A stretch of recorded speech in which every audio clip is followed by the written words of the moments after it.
Me llamo... Bueno, aquí no importa mi nombre. Lo que importa es la historia que voy a contarte. Yo trabajé para Hernán Reyes, alias el Abuelo, líder de la Barredora. Un hombre que muchos jamás vieron en persona, pero cuyo nombre pesaba más que el de cualquier político o general en Guerrero. Él no necesitaba gritar para imponer respeto. Bastaba con que alguien dijera, «Eso viene de el Abuelo», y nadie se atrevía a preguntar más. Lo que voy a revelar aquí no está en los periódicos ni en los informes oficiales. Es lo que yo vi, lo que yo viví bajo sus órdenes, y cómo terminó todo.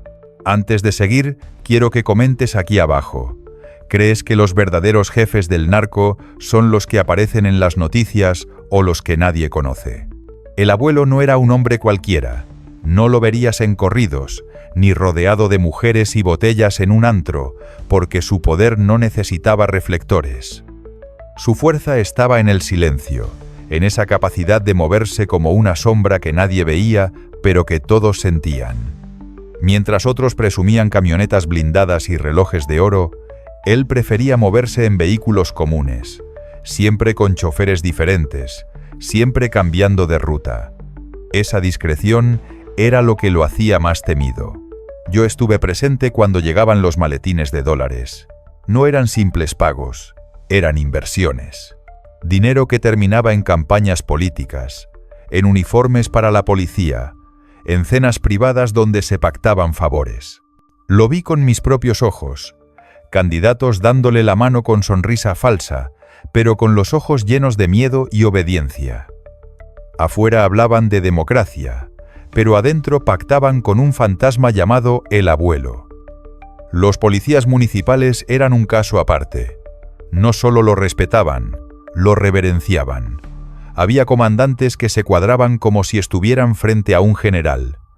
Y era lógico, él decidía quién ascendía y quién no, quién patrullaba y quién simplemente desaparecía de la nómina. En esas calles, su palabra pesaba más que cualquier decreto del gobernador. Recuerdo un detalle que nunca se me borra. Una vez, un convoy del ejército llegó a limpiar la zona. A las 72 horas ya se habían retirado. No hubo balaceras, no hubo confrontación directa. Simplemente recibieron la orden desde arriba y se fueron. Esa era la verdadera prueba de poder de el Abuelo. Doblaba instituciones enteras sin disparar una sola bala. Bajo el mando de el Abuelo, la Barredora no era una simple banda de sicarios armados. Era una maquinaria bien diseñada, donde cada engrane cumplía un papel preciso, desde el halcón en la esquina hasta el político con corbata en la capital. Los halcones eran los ojos de la organización. Se escondían en la rutina de la ciudad. Mototaxistas, vendedores de helados, hasta estudiantes con mochilas. Nadie sospechaba que esos rostros comunes estaban conectados por radios ocultos y códigos que solo nosotros entendíamos. Un movimiento extraño en la calle y en cuestión de segundos la información llegaba hasta arriba. Los camiones de fruta eran otra obra maestra. A simple vista, transportaban papayas, mangos o costales de maíz. Pero entre las cajas, escondidos bajo dobles fondos, viajaban rifles de asalto, granadas y paquetes listos para cruzar fronteras. Recuerdo cómo los choferes actuaban tranquilos en los retenes, ofreciendo fruta a los soldados que revisaban por encima, sin imaginar lo que había debajo de sus manos. Las casas de seguridad eran aún más ingeniosas. Muchas parecían carnicerías, talleres mecánicos o pequeñas tiendas de abarrotes. Nadie sospechaba que detrás de esas paredes había salas con cámaras, mapas y hasta caletas subterráneas. En algunas, las paredes estaban forradas con concreto doble para resistir explosivos. Entrar a una de esas casas era como entrar a un búnker disfrazado de vida cotidiana. El Abuelo tenía un don: convertir lo ordinario en estratégico. Donde otros veían pobreza y caos, él veía recursos y cobertura. Esa mente fría era lo que lo diferenciaba de capos comunes, que buscaban fama en corridos o lujos en redes sociales. Yo estuve en reuniones donde se discutía la vida o la muerte de políticos locales. No era un simple debate, eran sentencias disfrazadas de estrategia.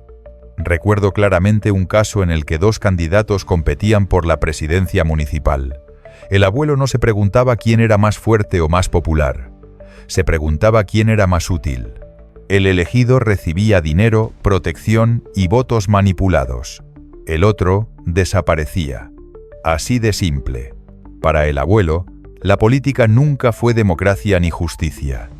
Era solo otra forma de guerra, y en esa guerra, las urnas eran fusiles disfrazados y los votos, balas silenciosas. No te voy a mentir. Trabajar con el abuelo era como caminar sobre fuego descalzo. Un solo error podía costarte la vida, y lo sabíamos desde el primer día. En su mundo no había segundas oportunidades. Si obedecías, recibías dinero, protección y un lugar en la mesa. Si fallabas, desaparecías. Recuerdo bien a un comandante que se negó a recibir órdenes. Era un hombre con trayectoria, con contactos, incluso con cierto prestigio en su corporación. Pensó que podía desafiarlo. Una semana después, su patrulla apareció calcinada en las afueras de Acapulco. Dentro no quedaron más que restos irreconocibles. Nadie dijo nada, porque todos sabían quién estaba detrás. El mensaje era claro: con el abuelo no se jugaba. En las calles, el miedo era la mejor propaganda. No necesitábamos pintar bardas ni mandar mensajes públicos. Bastaba con un cadáver en el lugar adecuado o una patrulla destrozada para que toda la ciudad entendiera que había un solo mando. Lo más impactante, y hasta cierto punto grotesco, era la doble cara de los políticos. En público aplaudían, sonreían frente a las cámaras y condenaban la violencia. Pero en privado, yo mismo los vi temblando frente a el abuelo, rogando por paz. Algunos llegaban con regalos, otros con sobres discretos llenos de efectivo, todos con la misma súplica: que los dejara trabajar, que no los desapareciera del mapa político. Ese contraste lo decía todo. Los mismos que gritaban justicia en la televisión eran los que en la madrugada suplicaban al fantasma que controlaba la ciudad. Y mientras tanto, nosotros, los que seguíamos sus órdenes, entendíamos que el verdadero poder no estaba en las urnas ni en los discursos, estaba en el miedo que él sembraba y en el silencio que obligaba a guardar. La visión del abuelo siempre iba más allá de lo inmediato.